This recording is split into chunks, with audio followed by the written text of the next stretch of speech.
Guys, welcome back. Be sharing with you my experience being my first time in America and being my first time to travel outside my country. I had never traveled anywhere else. This was my first sport. So the first thing, so my family escorted me to the airport. I get into the plane. Dinner is served. We ate dinner, and then I think I fell asleep. The next time I woke up, we were almost to Qatar, Doha International Airport. It's a huge airport, and so I'm looking at my ticket, and it has whatever. I don't remember what gate it was, but it had gates. So you have to go to that gate for your next journey. So I'm looking and I'm thinking, gates. Are they? Do they have like bars? What kind of gates are they? I had never traveled outside, so I didn't know what kind of gates I was gonna be looking for. So the person next to me was also from Kenya. So and he was an older guy, probably 40s, 50s, somewhere there. So I asked him and I said, right before we landed at Doha, I asked him and I said, I don't know how to read this thing. Could you help me? He said, oh yeah, come on. So he took me to my gate. He made sure I got into the train because I had to catch a train to get to another gate. So he explained to me how I'm gonna get around. And by God's grace, I was able to do that. And he left me his email, so when if in case I need anything, I could email him. But when I landed, after like a few days in the US, I tried to email him. I don't know if I wrote it the wrong way, but it didn't go through. So, and I over the years I've been looking for that email, but maybe one day he'll be watching this video somewhere. I don't know. But thank you so much. I don't even remember his name. I landed. It was around 9 p.m. when I landed in the US. So my uncle came and picked me up. He came and picked me up. So as he was picking me up, right before right before getting into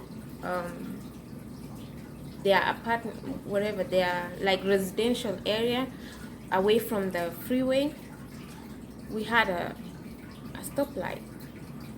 So in my mind, the stoplights that I had ever seen, they were not working or something because nobody ever followed those things in Kenya. I had never seen people abiding by those stop lights, stop sign. No, it never worked that way. In fact, somebody was telling me a story that one time they tried to implement it in Eldoret.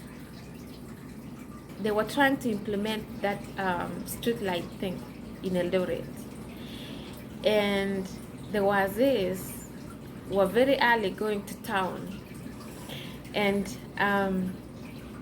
so the light would turn green, and the oncoming traffic, say for example you're on this street and you're trying to get over. If the light turns green, all the cars, the oncoming traffic will be coming by, so you will stand and wait, right? So those Wazis will stand, wait, when the light turns red, when everybody's supposed to be moving, so the other people coming this way are moving towards this side, and the others coming this way are moving towards that side. So the older people got confused.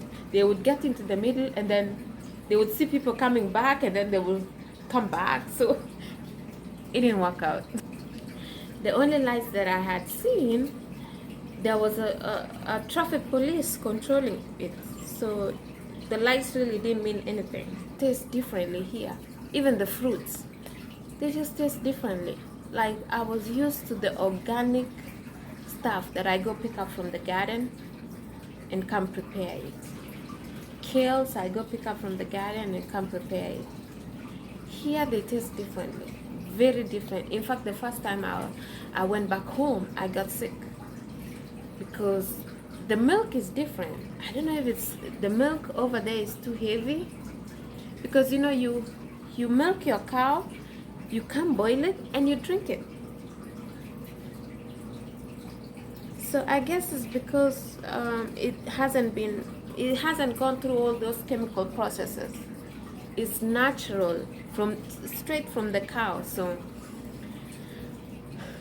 that was different. Food was different. For the first 1 month, I had nothing to eat. Like, I was so depressed because nothing tasted like food that I knew. It looked like it, but it tastes way different from it. So going to school was another challenge.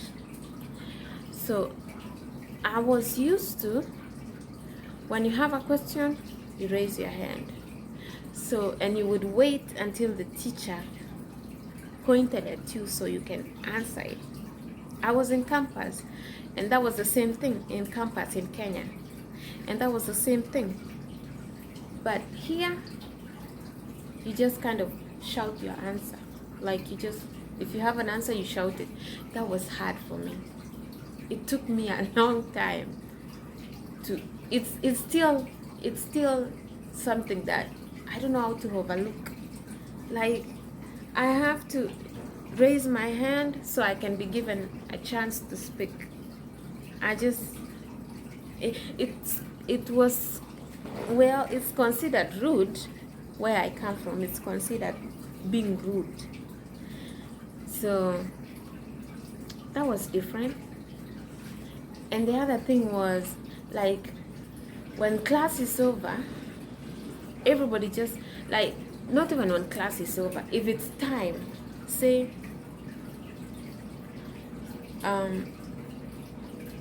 say the class ends at 4:30.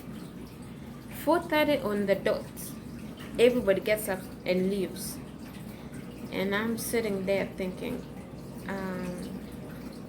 because that's rude. That's considered rude where I come from. So that was hard. And then the other thing is greetings.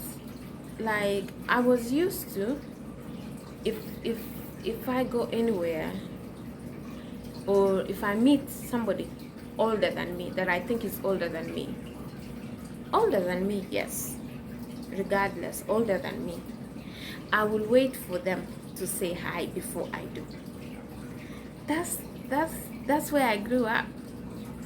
Like, you don't just walk into somebody and say hi if they are older than you. They have to be the ones to say hi before you do. So that I still struggle with, because sometimes somebody might think I ignore them or something. But it's because in my mind, it's so hard to reset that. It's been engraved in me. So that was something else that was hard to get used to. And it's still hard to get used to. And then the other thing, I went to, my first job was in Walmart. I used to do overnight stocking. So there was this guy that I was working with. And the first time I went in there, everything to him was a curse word. At first it sounded funny to me, like, what? why, like everything has to have a cussing word? Like, isn't it too much? You would have just said the thing. Like, for example, this phone. That's a F phone. I mean, saying a phone doesn't hurt.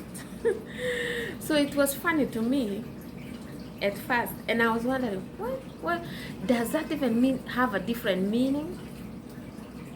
Like, is there another meaning that I need to learn about than, those cuss words? Do they have another meaning? And then the other thing that hit me over here is the community.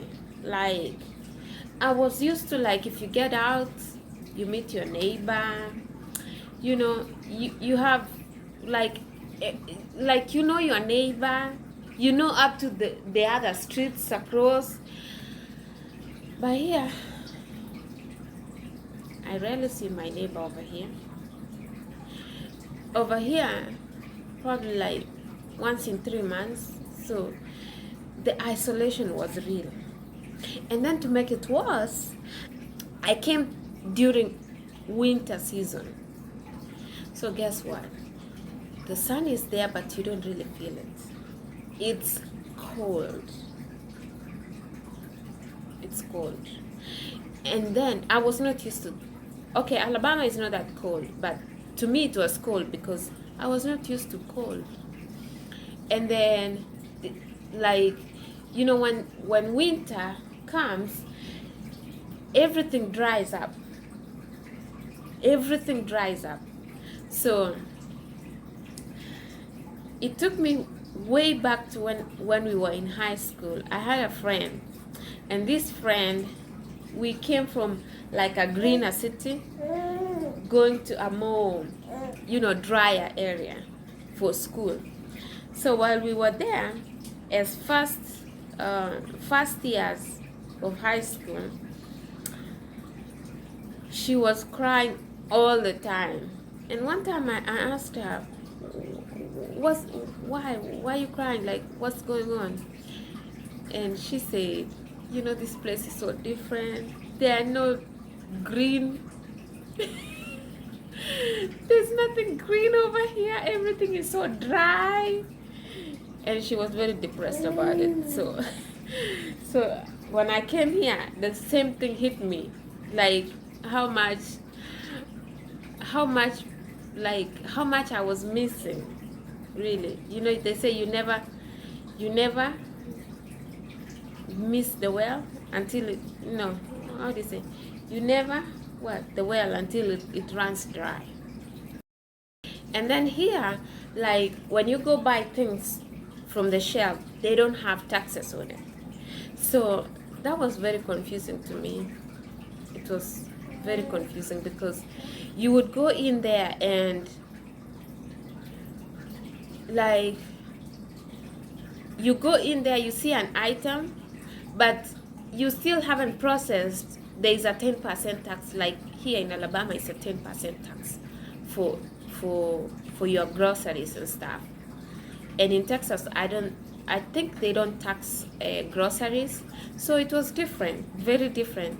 I was used to the VAT tax. Here, they don't put it on the shelf. So you kind of have to figure out the taxes.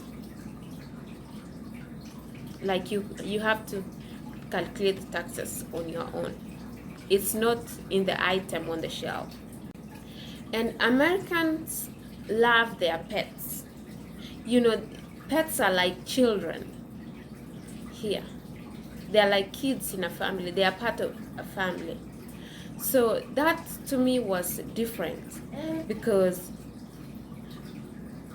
I was not used to that. Our pets, like our dog, still lives outside. I mean, we could cook for him because I remember my mom cooking for our dogs. So we could cook for them, but they lived outside. They don't come inside. And the way we treat them is different. They are meant for security, not here.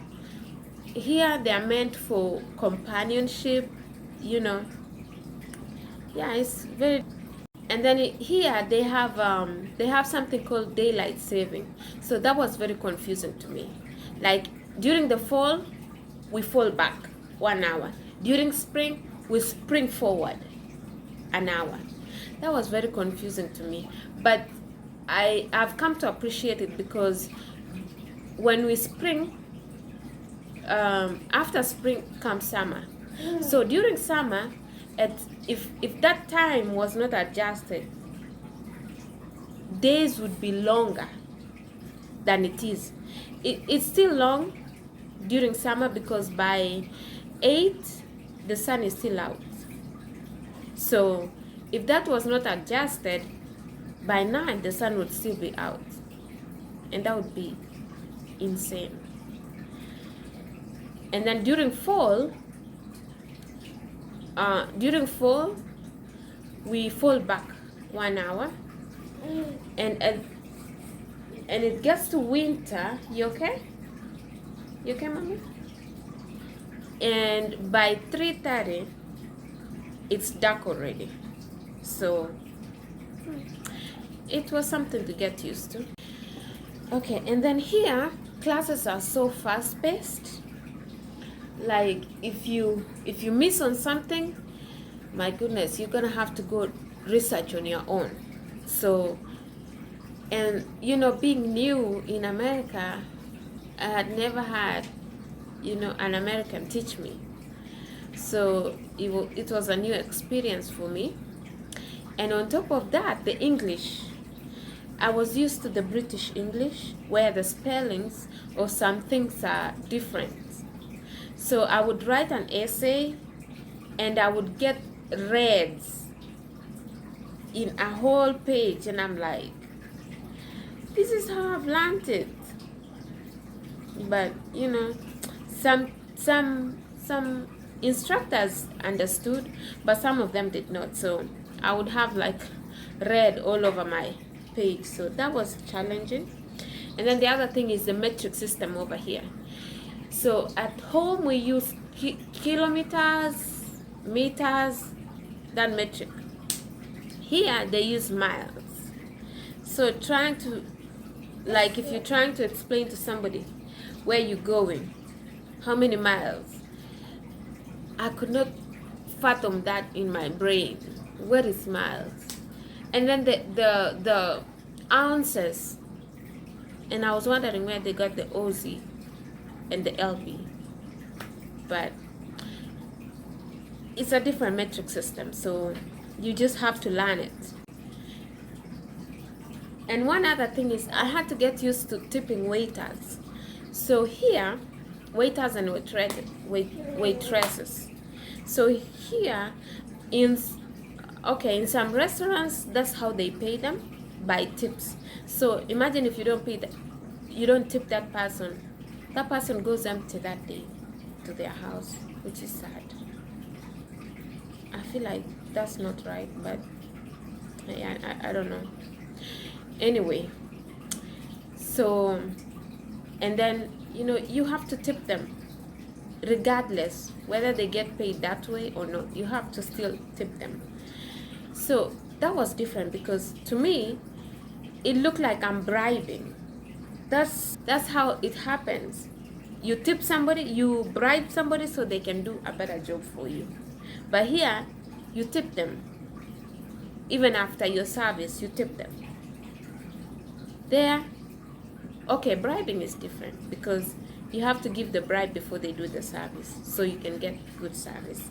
But here, you tip after the service, so whether you got good or bad, you still have to tip. And the other thing, the last thing is the housing here. So the value of houses here compared to the value of houses in Kenya is way different. So here you could see a house that is worth $300,000. That's 30 million Kenya shillings. It's very different.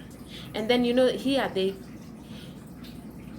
I don't know why it's even expensive, because here they use drywall to construct. Back there is concrete, real concrete. Like if you want to demolish a house, it will take a lot for you to demolish that house. But here, you just, if you accidentally come to my house and poke it, you poke this wall here, it just goes right through because it's drywall. And then the last thing was the assumptions that people have about Africa. I didn't realize that a lot of people don't know about Africa that much. Like it's an interesting thing, but I always take it as an opportunity to teach somebody, like to educate somebody about Africa, because I realized that the history here is the way they teach it. History to their kids in school is different. And actually, when you Google Kenya on Google, the only pictures you see are those sad slums, those dying children of Turkana. There's so much to see about Kenya, so much to see, so many interesting things. You'll not even believe that we have a beach. That's so beautiful that I pray God to have a house over there. But yeah, that's it, guys. Let's keep subscribing. Thumbs up if you like the video, subscribe, and comment on anything. And if you have been here, let me know how it went for you. That's mine, so let me know how it went for you. If you can relate,